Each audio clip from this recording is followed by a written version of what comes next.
That's going to be the next thing that we're going to discuss. So let's just jump right in. Here's what we're going to talk about. What is a projectile? The characteristics of a projectile's motion. And then what do we do and how do we treat the horizontal and vertical components of velocity and displacement? And then as we're looking at a projectile, how do we figure out what its initial velocity components are? And then probably in a second video, we'll do some examples of some problems. So let's just jump right in.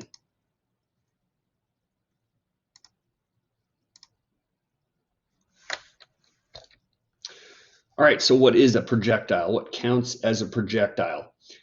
Basically, it's anything, it's an object upon which the only force acting on it is gravity. So that means it could be something that is dropped. That would be considered a projectile. I know most people think of objects that are thrown or shot out of a cannon or a gun or a bow would be a projectile, but even something that's dropped is considered a projectile because the only force acting on it once it leaves your hand is gravity.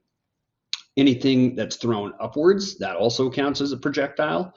And then lastly, the kind of thing that we normally think of as a projectile, a ball being thrown outwards into a big arc like this or shot out of a cannon. Remember, the big deal there is the only force acting upon it is gravity. There may be a force that caused its motion, that started it, but once it leaves your hand or the cannon or the bow or whatever it's shot from, the only force acting upon it is gravity. Okay, so here are some rules that all projectiles follow. And to make life simple, we're going to just say that there is no wind resistance on these. We'll take that out of it for right now. So anything that's got a horizontal velocity when it starts is going to keep a constant horizontal velocity because gravity only affects vertical motion. They experience a constant force and acceleration in the vertical direction. So gravity is always pulling downwards on it, and it is accelerating at 9.81 meters per second squared. The horizontal and the vertical motions are separate. They're independent, and they're unaffected by the other. Just like when we talked about our boat on the river the other day, the motion downstream did not affect the time it took it to get across. And then for a projectile, the vertical and the horizontal motions have the same start and finish time. In other words, a projectile can't move forwards anymore once it's done moving down because it's hit the ground. And then earlier in the year, we talked about this. If you have a projectile that goes up and then comes back down, the time that it takes to reach the highest point would be half the total time. And then one other thing to remember, if you have an object dropped from a moving vehicle, let's say from a flying plane, when it starts out, it has the same horizontal velocity as the vehicle because it's got that speed. And so it's got that inertia. If you want to record these things or write these down for notes, you can pause the video and do that. Otherwise, I'm just going ahead and move on here. So you can see here, we've got an object shot from a cannon at the top of a cliff. And if there were no gravity, this ball would just move forward at a constant velocity, same distance every second. In real life, what happens is that ball, if you look at it from its horizontal perspective, continues to move forward, but it also falls down at that path that we talked about earlier in the year. So a projectile falls below its inertial path. This would be its inertial path where there was no gravity. But then gravity does act to pull it downwards. But there aren't any horizontal forces needed to make it go. That's just inertia. And because we're not going to put wind into this, there are no forces to slow it down. So it just keeps moving with that constant horizontal velocity. And then you get a parabolic trajectory. And this is what we mentioned before. If you dropped an object from a plane that was going 115 meters per second, it just continues to go 115 meters per second the whole time. But we can see that it starts to accelerate in the vertical direction because gravity is acting on it with an acceleration. All right, so when it comes to components of projectiles, let's look at these from three different things. We'll look at the X component of a projectile, and we'll look at the Y component of a projectile, so the horizontal and vertical parts.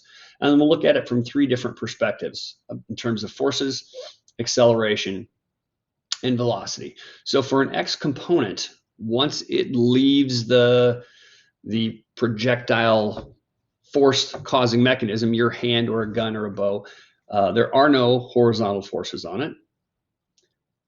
Because there are no forces, there's no horizontal acceleration, and the velocity would be constant. In terms of the y direction, there would be a force of gravity, and it would be accelerating. In this case, if it's on the Earth, 9.81 meters per second squared, and then the velocity would be changing because it's accelerating. So those are key things to keep in mind when you're thinking through how to solve a projectile problem. So when it comes to a horizontal projection, we can look here and we can say, well, there's no acceleration in the x direction. The acceleration in the y direction is gravity.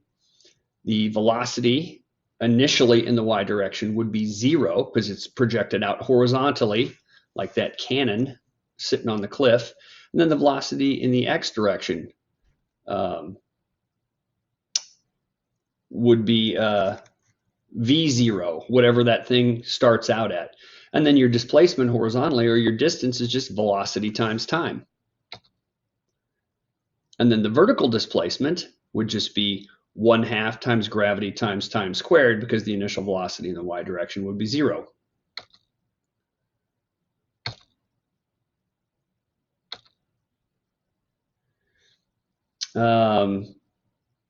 And then here you can see velocity calculations for horizontal projection. For the special case of a projectile, again, acceleration in the x direction is 0. Acceleration in the y direction is gravity.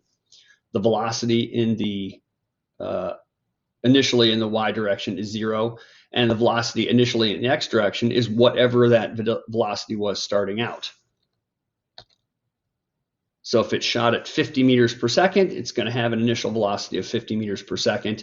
And then the vertical velocity is just going to be equal to whatever the initial velocity is plus gravity times time. And then just another sort of a good representation here of what would happen if there were no gravity. We can see that if a ball goes horizontally with no gravity, it would just have equally spaced distances going horizontally. But we can see under the force of gravity that it accelerates and it travels a greater distance each second. And then if you combine those two things, here's your first second horizontally, here's your first second vertically. And then you have your second horizontally and your second vertically.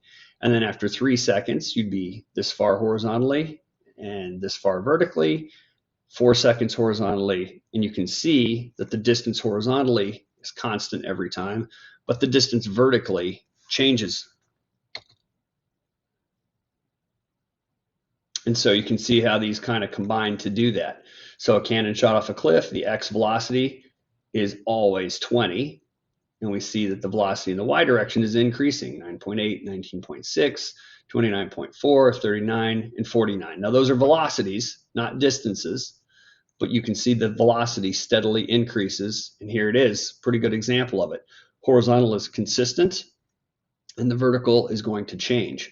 Now, in a projectile that's thrown upwards and makes this parabolic path, the horizontal is still consistent and constant, and the vertical, though, decreases till at the top it's going 0 and then falls and picks up speed again. And you can see, again, yet one more representation of these with some distances calculated in there. So consistent path horizontally, an increasing distance vertically, and then those two things combined give you that parabolic arc. I think we can skip this for right now. You guys have seen this in one of the previous slides. So we'll pause here. This can be a good check for understanding, and we'll come back and we'll do some problems working through this.